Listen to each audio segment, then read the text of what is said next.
আসসালামু আলাইকুম সকলকে, আশা করি সবাই ভালো এবং সুস্থ রয়েছে।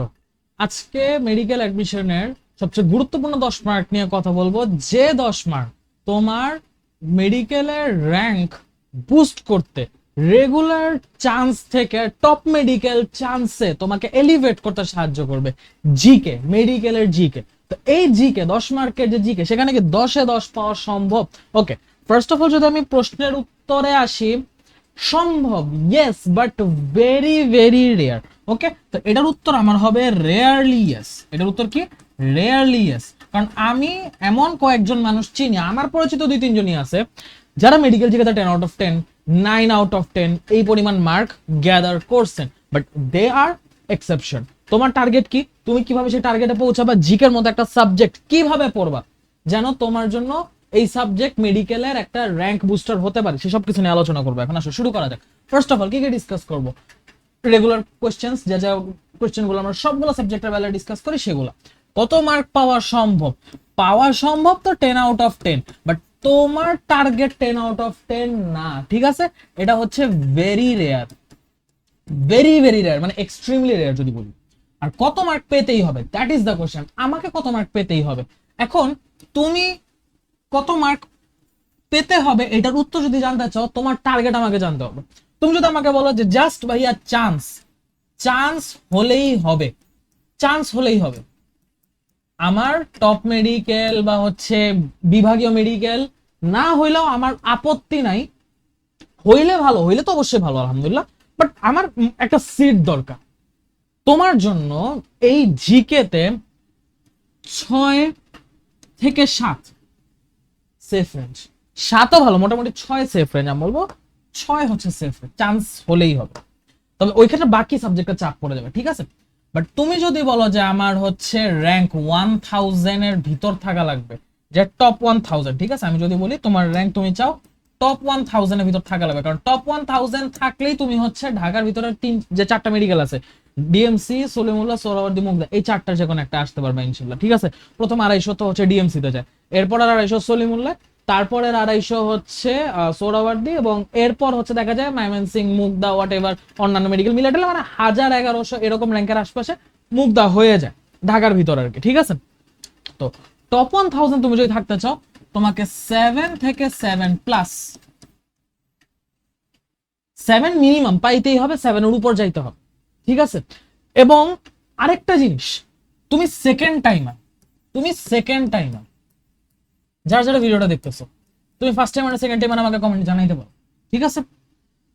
এবং কি কি সমস্যা ফেস করতেছো সেটা আমাকে জানাতে পারো, আমি সেটারও ইনশাআল্লাহ রেসপন্স করবো। ওকে, এনিওয়ান, যারা যারা ভিডিওটা দেখতেছো, যে অবস্থায় আছো, যে সমস্যায় আছো, freely comment in the comment box, ঠিক আছে? তোমাদের জন্য ভিডিওগুলো আসে, তোমার জন্য ভিডিওগুলো আসবে ইনশাআল্লাহ। আমাকে অবশ্যই তোমাদের প্রবলেমগুলো জানাইতে হবে।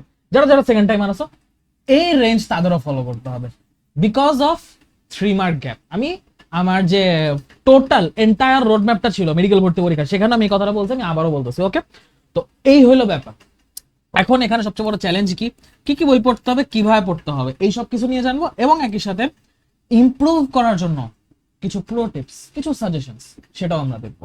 আসো, ফার্স্ট অফ অল সবচেয়ে বড় চ্যালেঞ্জ কি? চ্যালেঞ্জ এখানে 3টা, চ্যালেঞ্জ এখানে 3টা, এবং চ্যালেঞ্জ এই অর্থে 3টা যে এখানে প্রবলেমই হচ্ছে 3টা। ফার্স্ট প্রবলেম হচ্ছে সিলেবাস। আমরা সিলেবাসটা ঠিক মতো জানি না, বুঝি না, বা অ্যাকচুয়ালি পড়তে গেলে আমরা সব পড়তে যাই, মানে সিলেবাসটা হচ্ছে আনডিফাইন্ড টাইপের, যে ঠিক এইটুক থেকে এইটুকু, এই বইয়ের বাইরে আসবে না, এই লাইনের বাইরে, এই টপিকের বাইরে আসবে না, এমন কিছুই বলা নেই আমাকে। তো আনডিফাইন্ড হওয়ার কারণে, আনডিফাইন্ডও না ঠিক, অনির্ণয় না ঠিক, এটাকে বলা উচিত আনস্পেসিফাইড, ঠিক আছে?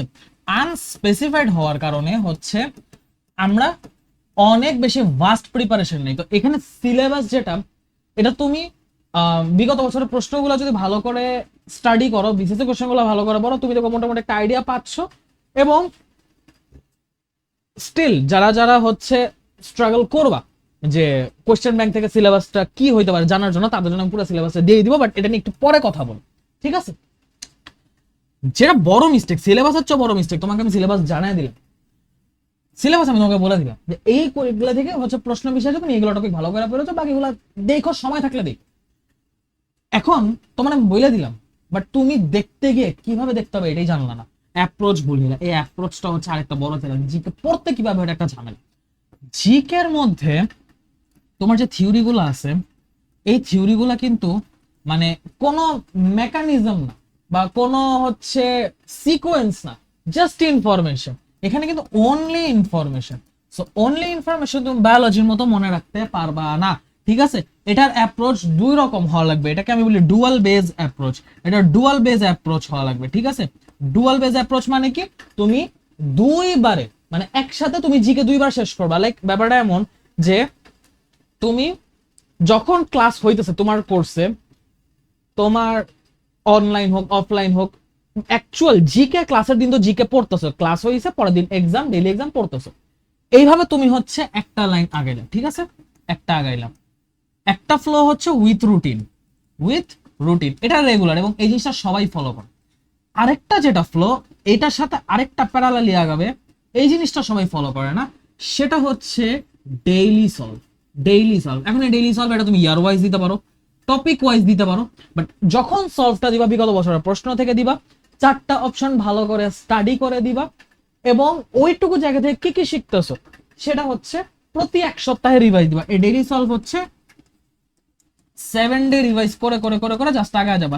6 দিন পড়বা, সপ্তম দিন 6 দিনে পড়া রিভাইজ, আবার 6 দিন পড়বা, 7 দিনের দিন রিভাইজ, আবার 6 দিন পড়বা, 7 দিনের দিন রিভাইজ, ঠিক আছে? এভাবে জাস্ট আগে যাবা, জাস্ট আগে যাবা। এই কাজ তুমি যদি আগামী 2-3 মাস চালাইতে পারো না, তোমার জিকে প্রিপারেশন স্কাই রকেট করবে। এবং এই অ্যাপ্রোচটা না থাকার কারণে আমাদের জিকে মনে থাকে না, আমরা পারা জিকে ভুল করি এবং এই ঝামেলাগুলো হয়, ঠিক আছে? রং ওয়ে যেটা, এটা বলতে গেলে এই অ্যাপ্রোচেরই রং ওয়ে, সেটা একটা। আর প্রিপারেশনের ক্ষেত্রে আমরা হচ্ছে অনেক কিছু একসাথে পড়তে যাই। এই উইথ রুটিনে যখন আমরা পড়তে যাই, আমরা হচ্ছে অনেক ইনফো একসাথে পড়তে যাই। এই আরে বাংলিশ কেন লিখতেছি, তো অনেক ইনফো একসাথে মনে রাখা কষ্ট, অনেক ইনফো একসাথে মনে রাখা কষ্ট, ঠিক আছে? তো এই জায়গায় আমরা যে এই মিস্টেক গুলোর বাইরেও একটা মিস্টেক করি, সেটা হচ্ছে আমরা নেমোনিক্সের অনেক বেশি ইউজ করি। তো এই জন্য যে নেমোনিক ওভার ইউজটা ঘটে, যে নেমোনিক ওভার ইউজটা ঘটে, এটা একটা ঝামেলা। যে একটা জিনিস মনে রাখার জন্য তুমি সেটার জন্য নেমোনিক আলাদা করে ছন্দ মানে মনে রাখতেছো, লাস্ট থেকে দেখা যাবে তোমার ছন্দ মনে আছে কিন্তু এটা কিসের ছন্দ, এই ছন্দ দিয়ে কি বোঝায় সেটা মনে নেই। তো নেমোনিক ওভার ইউজ এই জিনিসটা আমি কখনোই প্রেফার করি না। যে কোনো জিনিস মুখস্থ করার 3টা উপায় আছে। যখন আমি সিলেবাস বলবো, সিলেবাস বলার পর কিভাবে পড়তে হবে সেটা বলবো, তখন আমি এই নেমোনিক ওভার ইউজের ব্যাপারটা একটু ক্লিয়ার করে দিব না, ঠিক আছে? আপাতত বুঝতেছো যে তোমার ভুলভাবে আগানো, পড়াটাই ভুলভাবে পড়া, এরপর হচ্ছে তুমি যে ভুলভাবে পড়তেছো বা সঠিকভাবেই পড়তেছো, সঠিকভাবে পড়াটাই হচ্ছে কিছু মিসিং রেখে জায়গা, অ্যাপ্রোচের কিছু ঘাটতি সেগুলা, এবং সিলেবাসের মানে স্পেসিফিকেশন না থাকার কারণে সবকিছু পড়তে যাওয়া, এগুলোই হচ্ছে মেইন চ্যালেঞ্জ। এগুলো থেকে বেঁচে প্রপার একটা প্রিসাইজ প্রিপারেশন নিতে হবে। সো প্রথমটাকে সলভ করি, সিলেবাস। সিলেবাসটা হচ্ছে যদি আমি বলি, আগে সিলেবাসটা বলি, সিলেবাস হচ্ছে 2 ধরনের, বাংলাদেশ আন্তর্জাতিক, 2টা টপিক আছে, ঠিক আছে? 2টা টপিক আছে, বাংলাদেশ এবং আন্তর্জাতিক। তো জিকের যে 10 মার্ক, এই 10 মার্কের মধ্যে, এই 10 মার্কের মধ্যে তোমার মোটামুটি 2 থেকে 3 মার্ক সাম্প্রতিক থেকে আসবে, এটুক শিওর। 2 থেকে 3 মার্ক সাম্প্রতিক থেকে আসবে, এটুক শিওর, ঠিক আছে? এটা মাস্ট। বাকি 7 মার্ক ঘুরে ফিরে আসবে। এখন এই যে আন্তর্জাতিক, এই তথ্যমূলক থেকে সর্বোচ্চ একটা আসতে পারে, কঠিন করলে 2টা, ঠিক আছে? আর এই 2টা সাম্প্রতিক মিলে কোশ্চেন আসবে হচ্ছে 2 থেকে 3টা, ঠিক আছে? মোটামুটি তুমি 4 মার্কের হিসাব বুঝে গেছো, ওকে? তথ্যমূলক কি কেস আমি আসতেছে, আগে মেইন জায়গাটা কভার করি। যে তোমার এখানে ধরো 1 মার্ক, এখানে 2 মার্ক, 3 মার্ক হবে, বাকি 6 থেকে 7 মার্ক পুরাটা কিন্তু বাংলাদেশ থেকে আসতেছে। পুরা অলমোস্ট 6 to 7 মার্ক এখানে বাংলাদেশ পার্ট থেকে আসবে, এবং সেটার মধ্যে কয়েকটা অংশ আছে। একটা হচ্ছে প্রাচীন বাংলার ইতিহাস, প্রাচীন বাংলায় একদম আর্য অনার্য থেকে মৌর্য, পাল, মোগল শাসন, তারপর ব্রিটিশ শাসন, মুক্তিযুদ্ধ, ওভারঅল পুরা ইতিহাস। তুমি মুক্তিযুদ্ধের আগ পর্যন্ত যে পার্টটা, যেখানে হচ্ছে ভারতবর্ষ স্বাধীন হয়েছে, বাংলাদেশের পাকিস্তান, পূর্ব পাকিস্তান, পশ্চিম পাকিস্তান গঠন হয়েছে, সেটার আগ পর্যন্ত এই জায়গাটা খুবই ইম্পর্টেন্ট। এখান থেকে হচ্ছে বেশ কিছু জিনিস লাগে, এখান থেকে বেশ কিছু জিনিস লাগে, বাট এটাকে হচ্ছে আমি 2 স্টার দিব, কারণ এর চেয়ে ইম্পর্টেন্ট জিনিস সামনে আছে। এখান থেকে মোটামুটি 1-2 মার্ক আসবে, এখান থেকে মোটামুটি 1 থেকে 2 মার্ক আসবে। 1947 to 1971, দেশ স্বাধীন হওয়ার পর থেকে, লাইক ভারতবর্ষ স্বাধীন হওয়ার পর থেকে যুদ্ধ হওয়া পর্যন্ত, মুক্তিযুদ্ধের আগ পর্যন্ত, এই জায়গাটা একটা 2 স্টার। এখান থেকেও 1-2টা প্রশ্ন থাকবে, এখান থেকেও 1-2টা প্রশ্ন থাকবে, ঠিক আছে? মুক্তিযুদ্ধ এই টপিকটা অলওয়েজ ইম্পর্টেন্ট, ঠিক আছে? মানে সরকার চেঞ্জ হোক, অন্য যা কিছু চেঞ্জ হোক, হিস্ট্রি তো আর চেঞ্জ হবে না। 1971 অবশ্যই একটা যুদ্ধ হয়েছে, সেই যুদ্ধে জয়লাভ করে আমরা স্বাধীন হয়েছি। অনেক সময় একটা কনফিউশন অ্যারাইজ করে, যেটা গত বছর করছিল, যে যেহেতু সরকার চেঞ্জ হয়েছে কিছু ইম্পর্টেন্ট টপিক জিকের জন্য চেঞ্জ হবে কিনা। কথা হচ্ছে নর্মালি জিকের যে জেনারেল টপিক গুলো আছে সেগুলা অ্যাজ ইট ইজ সেমই থাকবে, দুই একটা টপিক এদিক ওদিক হইতে পারে, বাট দরকার নেই। ঠিক আছে, তুমি রেগুলার যে প্রিপারেশনটা সেটা নিবা, মুক্তিযুদ্ধকে সবচেয়ে প্রায়োরিটি দিবা, এইখান থেকে 3+ প্রশ্ন থাকবে, এখান থেকে 3+ প্রশ্ন থাকবে। ঠিক আছে, তো যাদের প্রিপারেশন উইক তারা কিন্তু এই জায়গাটাকে খুব প্রপারলি ফোকাস করবে, এই জায়গাটা খুব প্রপারলি ফোকাস করবে। ওকে, তো তাইলে হবে কি এই জায়গা থেকে কিন্তু মোটামুটি 4-5 মার্ক পেয়ে যাবে। এবং বিষয়াবলী যেটা, এটাও আমি হচ্ছে 1 স্টারে রাখবো, কারণ এখান থেকে আসলে পারার সম্ভাবনাটা একটু মানে কমে আসে। এখানে তো ঘটনা প্রবাহ আগে দিতে, বিষয় বলতে ঘটনা প্রবাহটা একটু কম। এখানে নদ নদী আছে, তারপর হচ্ছে তোমার পাহাড় টিলা টক্কর, তোমার হচ্ছে প্রাকৃতিক ব্যাপার স্যাপার সেগুলো আছে, শিল্প আছে, কোন শিল্প হচ্ছে বাংলাদেশে কত দূর গেছে, সেটার হচ্ছে গবেষণা ইনস্টিটিউট কোথায়, সেটা মনে করো ধানের ক্ষেত্রে উন্নত জাতের ধান কি কি, পাটের ক্ষেত্রে কি কি আবিষ্কার হয়েছে, পাটের হচ্ছে জুটন বলো, তারপর হচ্ছে পাটের জিনোম বলো, তারপর হচ্ছে তোমার ওষুধ শিল্প কারখানা, সার শিল্প কারখানা, অনেক অনেক ব্যাপার স্যাপার আছে। এদিকে শিল্পের কথা, খেলাধুলা আছে, তোমার যোগাযোগ আছে, পরিবহন আছে, প্রযুক্তি আছে, চিকিৎসা আছে, অনেক কিছু আছে। ঠিক আছে, তো বিষয়গুলির মধ্যে চিকিৎসাটাকে প্রায়োরিটি রাখবো, এবং বাকি সবগুলো যেগুলো আসার মধ্যে ইনফরমেশন সেগুলো দেখে যাবো। এখান থেকে একটা থেকে দুইটার মতো আসতে পারো। ওকে, এইগুলো আন্তর্জাতিকের ব্যাপারে যেটা হয়, আন্তর্জাতিক তুমি যদি ঘাটো, আন্তর্জাতিক তুলনামূলক অনেক কিছু আছে, বিশ্ব পরিচিতি, মহাদেশ বা বিভিন্ন গুরুত্বপূর্ণ এশিয়ার বেশ কয়েকটা গুরুত্বপূর্ণ দেশগুলোর ব্যাপারে পরিচিতি আছে। ঠিক আছে, বিভিন্ন ঘটনার কথা আছে, উপনিবেশ আছে, পূর্বনাম আছে। ঠিক আছে, তো এখান থেকে আমি বলবো বিশ্ব পরিচিতি, তারপর হচ্ছে বিভিন্ন তোমার চিকিৎসামূলক যে ব্যাপার স্যাপারগুলো আছে, চিকিৎসা, প্রযুক্তি, তারপর হচ্ছে যুদ্ধগুলা, বিভিন্ন যুদ্ধ এবং যুদ্ধের রিলেটেড যে ইনফরমেশন গুলো সেগুলো, এগুলো হচ্ছে ভালো করে দেখতে পারো। ঠিক আছে, আন্তর্জাতিক থেকে এমনিতে আসার সম্ভাবনা কম, কিন্তু কথা হচ্ছে সবগুলোই মানে কাছাকাছি লেভেলের ইম্পর্টেন্ট, এমনিতেই টপিকটা একটু আন্ডাররেটেড, কোশ্চেন কম আসার তো এইটার মধ্যে আবার লেস ইম্পর্টেন্ট মোর ইম্পর্টেন্ট করাটা কষ্ট। তো এগুলো থেকে নর্মালি তুমি দেখবা কোশ্চেন বেশি আসতেছে, এগুলো টপিকে তুমি ফোকাসটা আগে দিবা, তারপর তুমি বাকি টপিক গুলা হচ্ছে উপনিবেশ, পূর্বনাম সেগুলো পরে দেখো। রাজধানী মুদ্রা, এটা একটু ভালো করে দেখো, রাজধানীটা হচ্ছে মাঝে মধ্যে আসতে দেখা যায়, রাজধানী মুদ্রা এগুলো একটু দেখা রাখলা। তো এইখান থেকে হচ্ছে আমরা মোটামুটি টপিক গুলো বুঝলাম, যেগুলো পড়লে ইনশাল্লাহ হয়ে যাবে। বাট তুমি আগে বাংলাদেশ পার্টটা ভালো করে এনশিওর করো। ইভেন তোমার যদি মনেও হয় আন্তর্জাতিক পার্টটা খুব বেশি কঠিন হয়ে যাচ্ছে, তুমি স্কিপ করো, তুমি বাংলাদেশটা ভালো করে পড়ো। এখান থেকে আন্তর্জাতিকের ক্ষেত্রে যেটা ফোকাস হবে সেটা হচ্ছে সাম্প্রতিক। ইভেন গত বছর যে আন্তর্জাতিক থেকে যে ইয়াটা আসছিল, এমসিকিউটা ছিল, একটা মাত্র এমসিকিউ আসছিল সাম্প্রতিক থেকে আসছিল, ফিলিস্তিন, গাজা, ইসরায়েল, ওই ঘটনাটা নিয়ে আসছিল। ঠিক আছে, তো ওটা সাম্প্রতিকের মধ্যেই পড়ছে। তো সাম্প্রতিক পার্টটা হচ্ছে সবচেয়ে বেশি প্রায়োরিটি দিবা বাংলাদেশের পর, তারপর তুমি আন্তর্জাতিক তথ্যমূলক যাও। ওকে, এবার আসো এই টপিকগুলো কোত্থেকে পড়বো। বুকস, এখন বুকস লাগবে দুইটা, একটা হচ্ছে থিওরি বুক, একটা হচ্ছে কোশ্চেন ব্যাংক। থিওরি বুক ভাই বাজারে বহুত থিওরি বুক আছে, প্রত্যেকটা প্ল্যাটফর্মের থিওরি বুক আছে, তুমি সেটাও নিতে পারো। আবার হচ্ছে জর্জ MP3, জো বাইটস জিকে, এই যে আমার সামনে জো বাইটস জিকে আছে। ঠিক আছে, বাট তুমি বইটা দেখো। ঠিক আছে, এখন এত বড় বই, এটা পুরাটা লাগবে না, এই বইটা তোমার প্রত্যেক ধরনের জিকের জন্য এটা বানানো হয়েছে। তুমি বিসিএস বলো, জব কোশ্চেন বলো, হোয়াট এভার ইউ সে, তোমার সবকিছুর জন্য মিলায় এটাকে বানানো হয়েছে। বিসিএস, জব কোশ্চেন, চাকরি পরীক্ষা, তারপর তোমার হচ্ছে বিভিন্ন ভার্সিটি অ্যাডমিশন, মেডিকেল, এভরিথিং, সব রকম জিকে আছে। এত ডিটেলস লাগবে না। ঠিক আছে, এত ডিটেলস লাগবে না। জো বাইটস তুমি যদি নাও, জো বাইটস থেকে তোমাকে সিলেক্টিভ পড়তে হবে। MP3 এক্সট্রিমলি হিউজ, MP3 আমি ওটা সাজেস্টই করি না।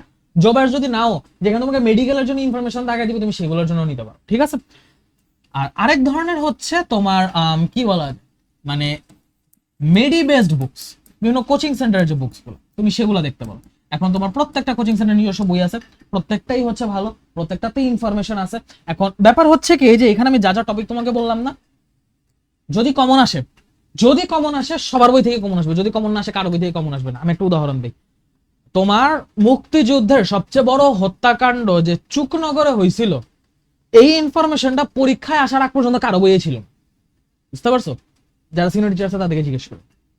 চুকনগর হত্যাকাণ্ড, এটা যে সবচেয়ে বড় হত্যাকাণ্ড, এই ব্যাপারটা প্রথমে ছিল না, কোনো বইতে ছিল না, পরে পরীক্ষা আসলো, তারপর সবার বই আস্তে আস্তে ইনক্লুড হয়ে গেল।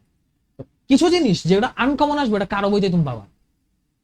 তুমি যেগুলো কমন আসবে সেগুলো যেন ঠিকঠাক করতে পারো। ঢাকা গেট কে নির্মাণ করছে? মীর জুমলা। ঢাকা গেট নির্মাণ করছে, প্রত্যেকের বই আগের থেকে আছে, এটা বিসিএস এর প্রশ্ন, এইটা আবারও আসছে, এগুলো রিপিট আসে। ঠিক আছে, তো মেডিবেস বুক গুলা তুমি যা পড়বো সবগুলোই মোরালেস। ওকে, যেমন হচ্ছে আমরা ফলো করি সারাপুর লেখা হচ্ছে সাধারণ জ্ঞান হিরো, জিকে হিরো, এই বইটা ফলো করি। আলফায় হচ্ছে এই বইটা থেকে ক্লাস নেওয়া হয়, এবং এই বইটাই হচ্ছে মানে তুমি রেগুলার যা যা পড়বা সেগুলো তো হচ্ছে জিনিসপাতি আছে, প্লাস এই বইয়ের লেখাগুলোর মধ্যেও হচ্ছে গুরুত্বপূর্ণ পার্টগুলো আলাদাভাবে হাইলাইট করা আছে, মানে তোমার বই দাগানো লাগবে না, বই অলরেডি দাগানো, বুঝতে পারতেছো? এখান থেকেও তুমি আরো যদি কাটশর্ট, আরো যদি ইম্পর্টেন্ট খুঁজে চাও, কি কি খুঁজবা সবকিছু তোমাকে এখানে প্রোভাইড করা আছে। ওকে, তো এই জন্য আমি হচ্ছে পার্সোনালি প্রেফার করি জিকে হিরো। আমি পার্সোনালি প্রেফার করি জিকে হিরো।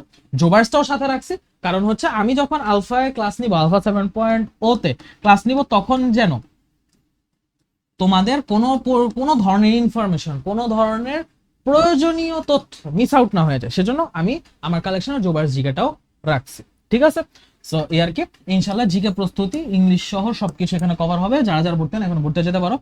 আর কোয়েশ্চেন ব্যাংক, ঠিক আছে, কোয়েশ্চেন ব্যাংক একটা লাগবে।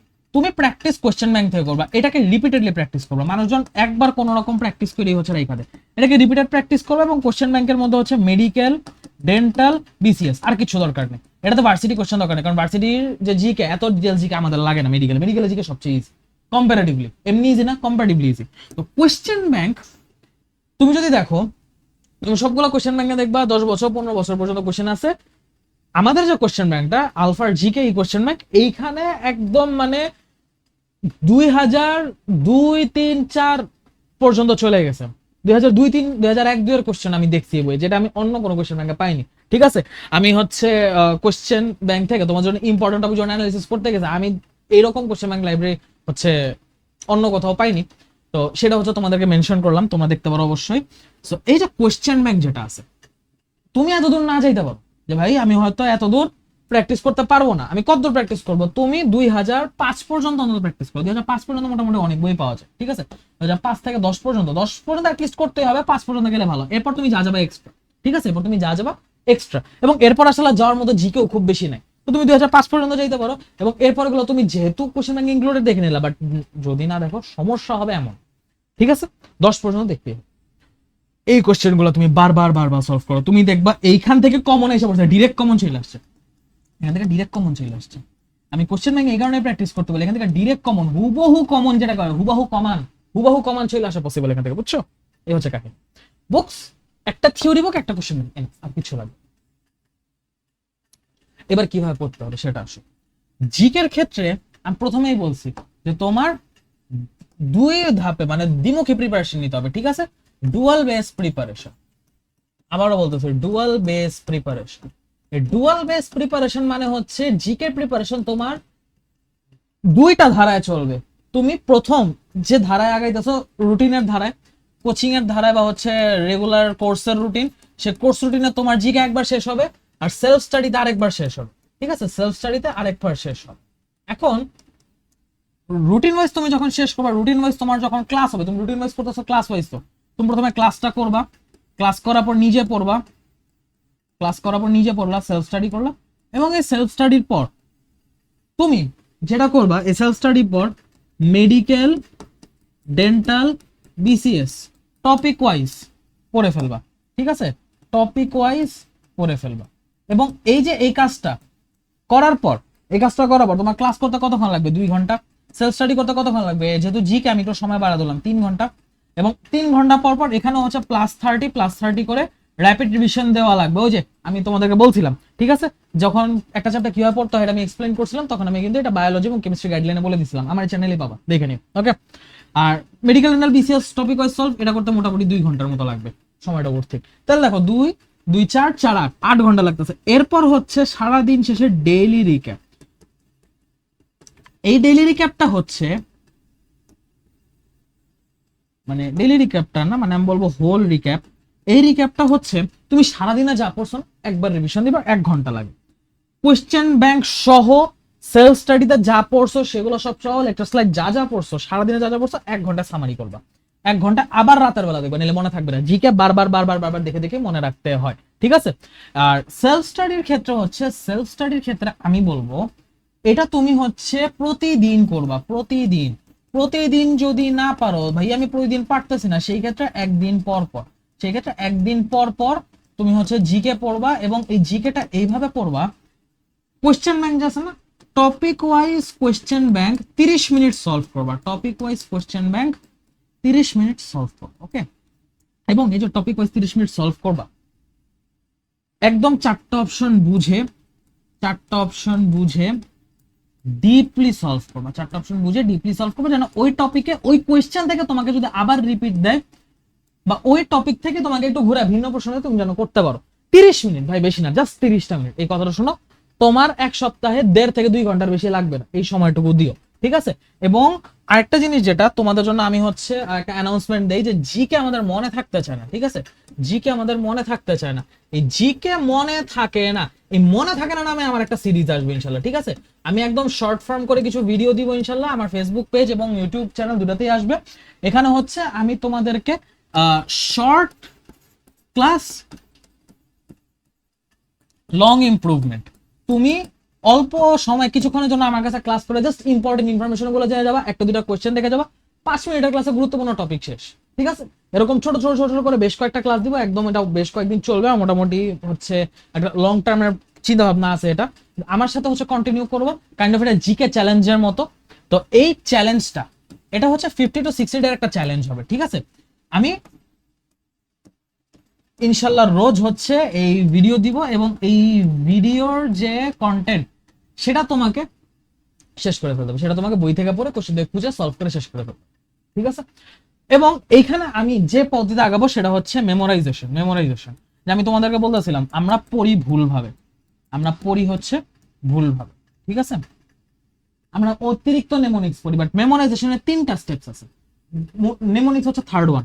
প্রথম স্টেপ হচ্ছে ইমেজ, তুমি একটা ছবি ছবি মনে রাখবা, ওই ছবিটাকে তুমি হচ্ছে এক্সপ্লেন করবা। যখন মেডিকেল চান্স পাবো তখন দেখবে অ্যানাটমিতে আমরা এই ছবি ছবি দিয়ে পড়ি, ঠিক আছে?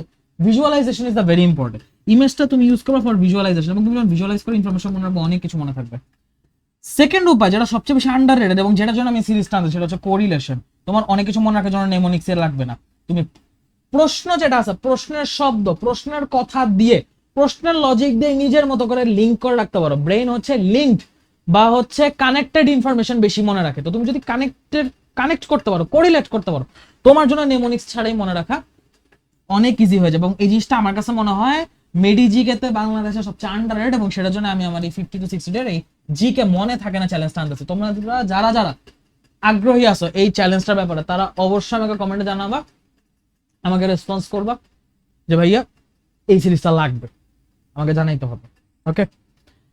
Third one is mnemonic. তুমি কোনোভাবে এটার ইমেজও হচ্ছে বানাইতে পারতেছো না, কোরিলেট করার মতো কোনো অবস্থাও নেই, সেই ক্ষেত্রে last option is the mnemonics, ঠিক আছে?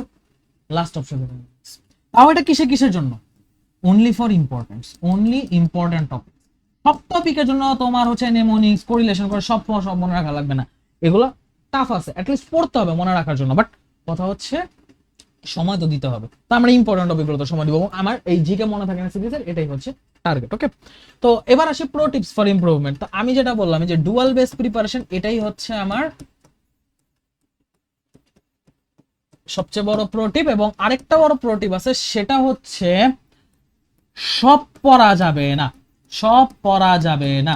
কারণ ব্যাপার হচ্ছে তুমি যদি কমনের পিছে ছুটো, তুমি যদি যে আমি সব পড়ে ফেলবো, সব জানবো, সব পারতে হবে না, সব পারা লাগবে না, সব জানা লাগবে না, ইম্পর্টেন্ট গুলায় ফোকাস করো, ঠিক আছে? Focus on important topics. তুমি যেটা ইম্পর্টেন্ট টপিক সেইটা 4 বার 5 বার পড়ো, যেটা আনইম্পর্টেন্ট টপিক ওটা একবার পড়ে রেখে দাও। একবার পড়ছে, একবার দেখা হয়েছে, শেষ। বারবার ওটা নিয়ে পড়াশোনা করা, বারবার ওটা কিছু সময় দরকার নেই, ইম্পর্টেন্ট টপিকসের সময় দাও, ইমপ্রুভমেন্ট বেশি হবে। আরেকটা যেটা প্রো টিপস আমি বলবো, কোয়েশ্চেন ব্যাংকটা, question bank GK plus English, এই কোয়েশ্চেন ব্যাংকটা 3 টাইমস প্লাস শেষ করতে হবে যদি টপ মেডিকেল টার্গেট থাকে, যদি ঢাকা মেডিকেল সলিমুল্লাহ চান্স পেয়ে যাচ্ছে, ঠিক আছে? ঢাকা মেডিকেল সলিমুল্লাহ যারা চান্স পেয়েছে তাদের সবার মার্ক জিজ্ঞেস করে জিকে ইংলিশে কেমন হয়েছে। আমাকে যদি বলা যায় আমি সলিমুল্লাহ কেন চান্স পেয়েছে, আমি বলবো ইংলিশ জিকে আলহামদুলিল্লাহ এটা একটা ভালো মার্ক ছিল, সেই কারণে আসছি। তুমি যদি আমাকে জিজ্ঞেস করো ভাইয়া ডিএমসি তে কেন চান্স পাননি, আমি বলবো আমার জিকেটা যা হওয়ার কথা না তার চেয়ে একটু খারাপ হয়েছে। আমি সাম্প্রতিক থেকে আসা 3টা সিকিউ যেটা সবাই পারছে তার মধ্যে ভুল করছি, একটা বা দুইটা এমসিকিউ আমি ভুল করছি, ঠিক আছে? তো এটা হচ্ছে প্রবলেম ছিল, যেটা কারণে আমার র্যাঙ্ক পিছিয়ে আসছে। এবং আমি তোমাদেরকে সেটাই বলতেছি যে এই কাজ করা যাবে না, অবশ্যই খেয়াল রাখবো, এবং আশা করি ভিডিওটা সবার জন্য হেল্পফুল হবে, ঠিক আছে? দেখো নেক্সট ভিডিওতে, সবাইকে সে পর্যন্ত আল্লাহ হাফেজ, আসসালাম।